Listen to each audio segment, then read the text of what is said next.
Very close. Hello. You're so close I can't even focus on you. Like, my eyeballs can't do it.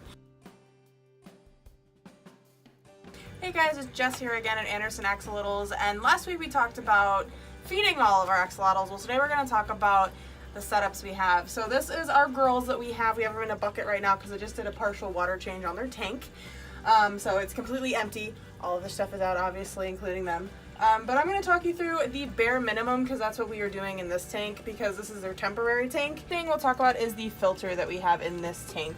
This one we have an over-the-back canister filter. It's got an adjustable flow on it. You can see it has its little knob right here. You can't really see it really well in this tank just because it is in the back, so I apologize. And it's one of the many filters that we actually use. We're wanting to switch over to the fluval canister that is on the inside of each tank. But like I said, this is a temporary tank, so we're not too concerned about switching them over, and I'll show you guys that filter later on in the video. Another thing that we put in all of our tanks, well, most of our tanks, at least the axolotls that like them, is an air stone. This is the one that goes in this tank. I need to get it a longer air tube, because it doesn't go all the way in. And I have a little bit of a setup here for these.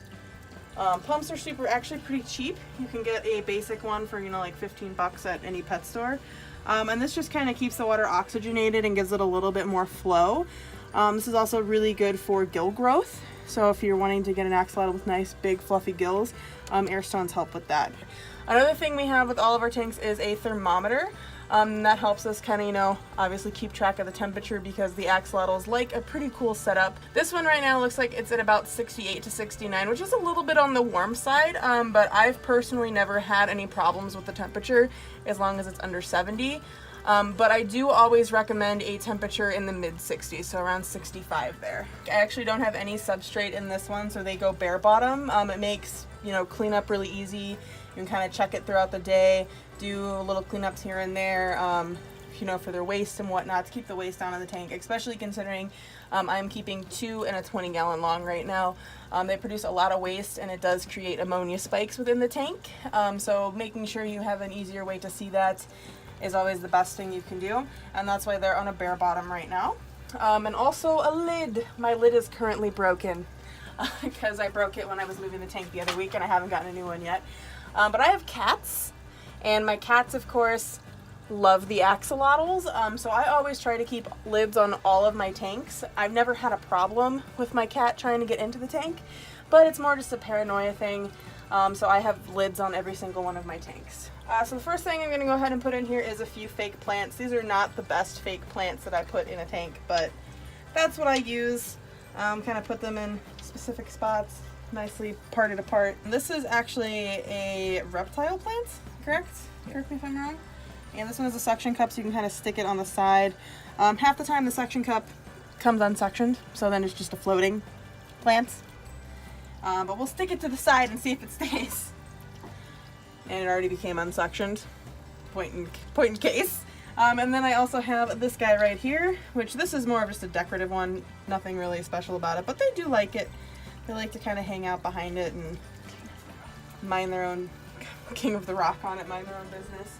Hides are very, very, very important.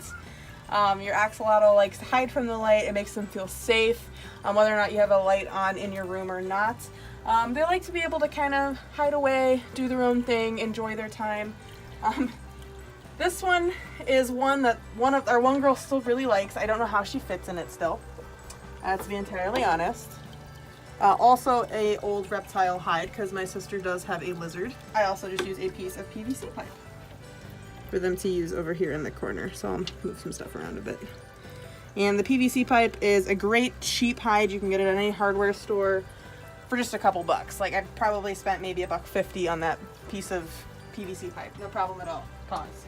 You want 1 hide per axolotl, so since we have 2 axolotls in this tank, I have 2 hides. And then the last thing that I put in my axolotl tank, and this is just a personal preference, it's definitely not a bare minimum type thing, it's a little bit extra that I do just because it helps keep your water parameters going really well, is I plop in a couple of moss balls. So now that we have their tank all set up, let's go ahead and reintroduce our girls back into the tank. I'm going to do something that people frown upon in axolotl world. I personally have a lot easier time moving my axolotls with my hands. It can mess up their slime coat if you do it too often, but I only touch them when I am doing tank cleaning, which is once a week, maybe twice a week tops, you know, maybe every other week. So they hardly ever get touched by me.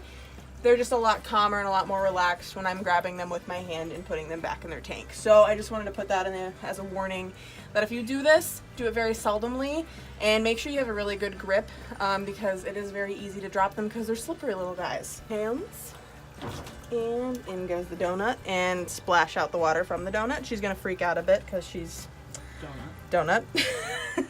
And Smoggy goes back in. Smoggy didn't like that. But you know, now that we have these guys all set up and ready to go, we'll let them calm down a bit from their dramatic water change.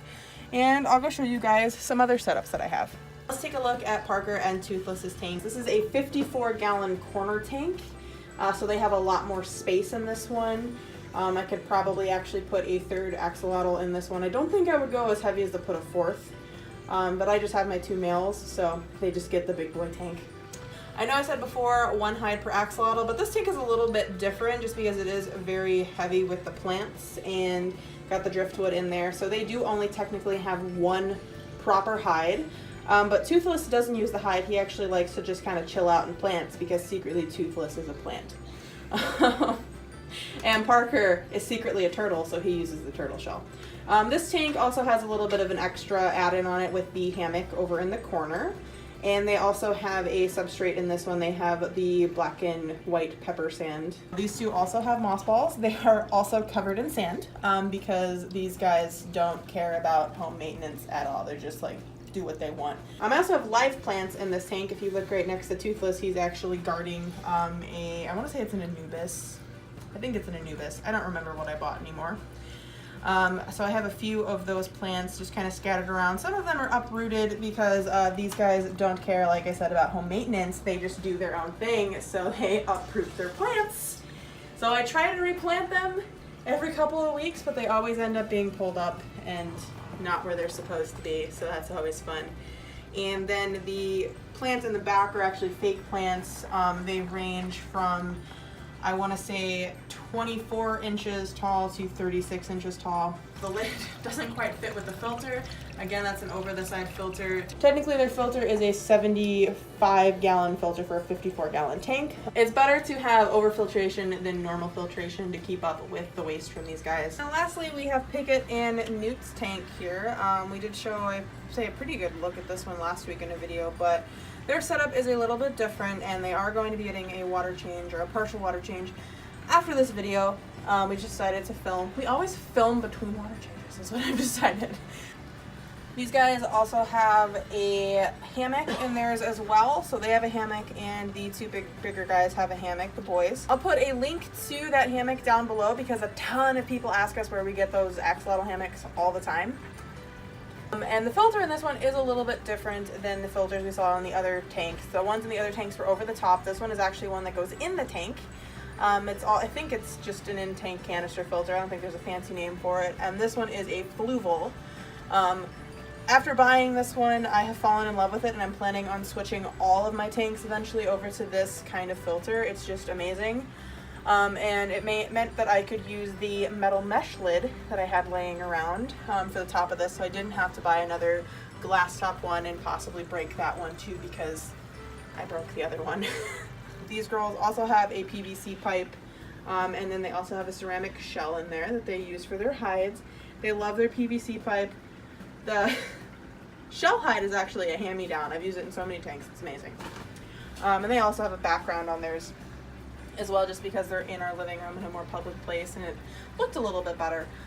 These guys are also on bare bottom, but we're planning on getting them some slate bottom fairly soon. That's the plan for these guys anyway. No gravel. Never put gravel in your tanks. Never put stones in your tanks. I always recommend bare bottom, slate, or sand.